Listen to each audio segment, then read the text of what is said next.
Hello, hello. It is Sunday, October 6th, and I read a good chunk of books last week. I am getting back into the swing of things when it comes to reading and having grad school classes and teaching all at the same time. It's been great. Um, what's suffering right now? I think writing. I think writing is suffering right now. Like there's a whole thing where you can only focus on so many things. Writing has not been as good, but it's October. I have 2 books left that I would like to publish this year. I am over halfway done with both of them. I still think it could happen. I think if I just sat down and worked on the Tinan novella, it would be done within the week. But I'm so much more into Kaz the approach that I just haven't been. So I really should probably focus on the Tinan novella. I'm not gonna lie, so I can just get it done with. But anyway, let's talk about these books I read. First up, I read Bang by Barry Lyga. I love this. So Bang, this follows this boy. When he was a toddler, his father left a loaded gun unattended and he shot and killed his baby sister. That's intense. I thought that it was, hold on, let me go back to this. This was so great last time I did it. Shit, yeah. Okay. This was intense. It was really good. It was really good. Barry Lyga for me has always been an author that I've enjoyed, but I've always thought these books were kind of missing something. And this one really, I think, kind of hit all the marks. So this follows him when he's like 14 years old, and he is like convinced that he's just got to kill himself because he ruined his life. He ruined his parents' lives. He's forever going to be known as this guy who killed his baby sister, and it's just a lot. The writing was really good. I think Lyga, previously, my thoughts with him has been that his characters are really just a little bit insufferable and a little bit like too pretentious. This one, Sebastian wasn't.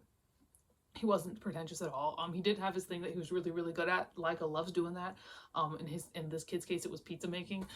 But it wasn't as intense. I don't know. It felt more natural than his other books. I think this, honestly, out of all the books by Lyga that I've read, I think this is the best one. I gave it 5 out of. Did I give it 5? I think I gave it 5. I gave it 5 out of 5 stars. It was pretty good. All right, next I read a manga that I had been anticipating. This is my favorite manga series.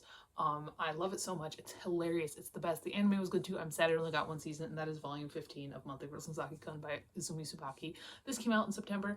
Like I said, this is my favorite one. We get like a volume a year, and I cherish it.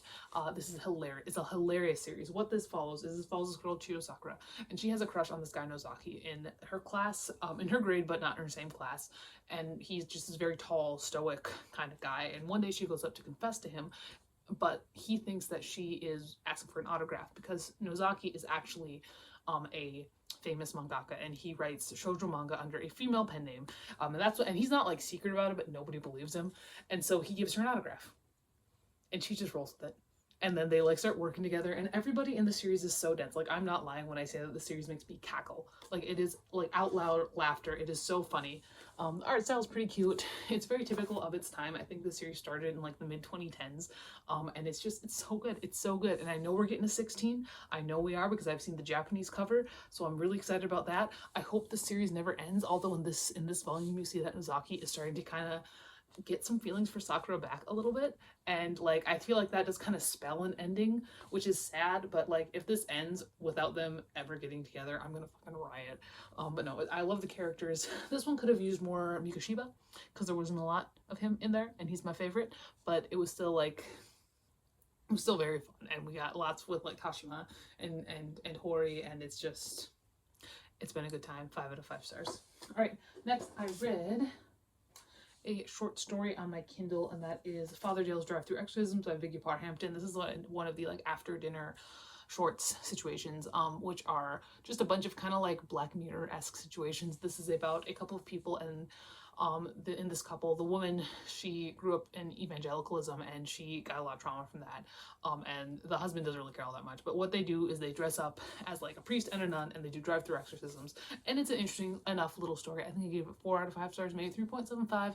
It was interesting. I think it's the best one of these after dinner shorts that I've read, but it's just kind of meh. All right, then I read a manga from my Hansama box, and this one I didn't like as much as the other 2 I've read, but it was alright. It is Aria of the Beach Forest Volume 1 by Yukiri Aika, which follows this little witch, and she lives in the forest, and she's been alone for so long, but one winter this wolf shows up, and she befriends the wolf and takes him in. It's very cutesy. This is the art style. It says rated teen on the back, but it's very much not. I would give this to a child easy. Like, it's like there's no language, there's no even like suggestive poses. It's not really anything I'm really all that into. It's very fantasy-esque. She lives in like Ireland. That is very specific, and it's interesting enough. It's cute enough. It's nothing that I want to continue with, which doesn't make me mad, because with the Hansama box, I mean, like, I read 3 volumes of the Hansama manga that I've been sent. Out of that, 2 of them I've decided to continue. So like, that's a pretty good track record. 2 out of 5 stars. All right. Then I read a New Yorker. I count these in these because otherwise I'd never read them. So I put them on the book wall and I count them when I read them. Obviously I can't count them on Goodreads, but I can count them in my personal spreadsheet. So I read the New Yorker for September 9th, 2024, of the week of that. I think highlights in this one, there was a poem that I really liked the Desperately Seeking, the thing about Simone Weil. That was pretty cool. But there was a poem in here that I liked. It was in the middle of the Ina Garten thing. Where is it? What was it called? Who's it by? Okay, this is... Yeah, A Sunset by Robert Haas. Gorgeous, gorgeous. Best poem I've ever read. Probably not, okay, that's a little bit exaggeration, but it's certainly up there. I did a vlog, a weekend reading vlog, where I read it out loud, and it is absolutely gorgeous. So that was the highlight of this one. Then I read with a group of 5th graders, with my low group, but I think the lowest reader in there is still over the 50th percentile, Inside Out and Back Again by Thanha Lai. This is a novel written in verse.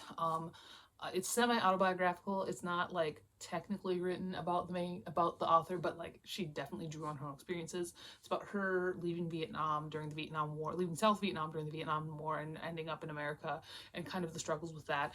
It's a very good novel. I understand these awards. It's never been something I personally have been all that much interested in. I give it 3 out of 5 stars because I recognize its merit, but I don't really care. All right, next I read... Next book I read is Self-Consciousness by John Updike. This is my first Updike I've ever read. Apparently he's a bit of a pig in a lot of ways. So this is a memoirs.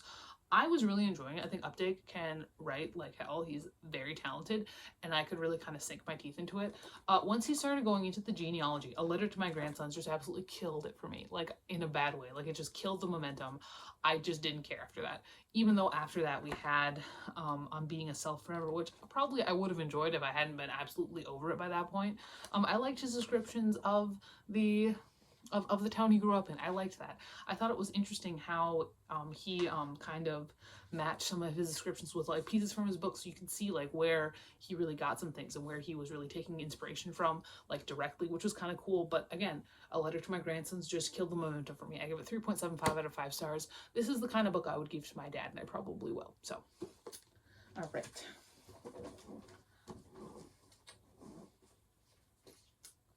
After that, I read some YA contemporary. I read Mindwalker by A.J. Steiger, which is a dystopian. It came out in about 2015, and it's very, very much kind of similar to that. This follows this world, this futuristic world where like we have kind of replaced social class with mental stability class, I guess. Like it follows this girl, and she is a mind walker, which means that she can go into people's minds and erase bad memories. And it's really kind of a discussion on mental health and like whether we should really want to really forget all the bad things that have happened to us and what really makes us and our experiences shape us. And so even if maybe we feel better without these experiences, would it really be us, and is that really for the better? It also does also kind of get kind of like anti-medication at times, and it does do that thing that so many dystopians did in this time where like Canada is this wonderland, and it's just kind of weird to me. I was just like, okay, like why is it always Canada? Like what's so special about Canada? But no, it was interesting enough. It was fun enough.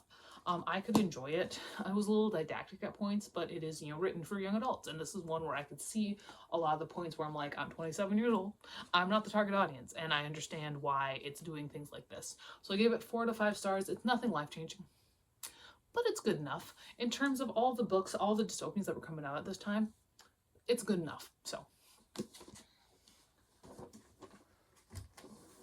all right, after that, I read the last book of the week, 1500 Miles from the Sun by Johnny Garza Villa. I read this last night. I finished it. I pretty much read this all yesterday. I read like 30 pages on Friday, and then I read the rest of it yesterday. This follows this boy in Texas. He's very closeted because his father is very traditionally masculine. He's Mexican, and his father is very much like into the machismo kind of thing. And he, one day, he gets drunk at a party, and he accidentally comes out on Twitter. And then everybody in his life knows, and he like kind of like, the good thing about this is that he does get like an online boyfriend from this all. It was good. It came out in 2021.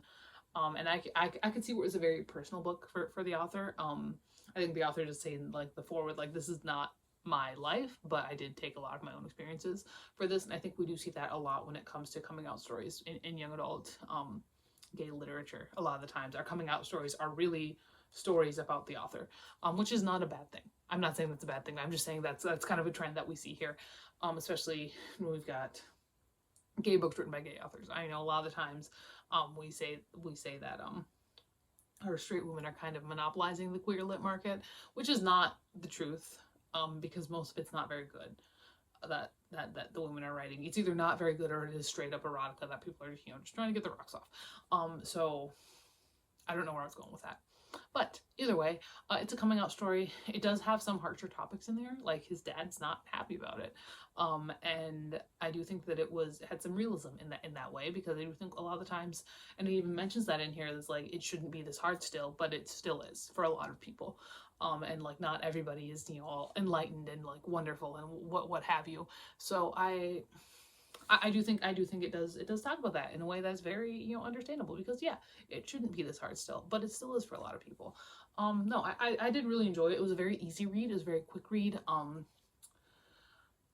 There is a whole lot of just like Spanish in here, because they just speak Spanish, and I kind of liked how like the author didn't even pretend to translate it. He was just like, no, they speak in Spanish now, and you just gotta deal with it, which is kind of fun. So you'll get more out of this if you speak Spanish. I speak French. But yeah, no, it's good. It's good. I gave it 4 out of 5 stars. It's a good one. Currently I'm reading The Pairing by Casey McQuiston. I'm only like 30 pages in. I don't have much to say about it yet. These are the books I read this past week. Oh, Jesus Christ, I'm dropping them all. These are the books I read this past week. That is all for today. I will talk to you later.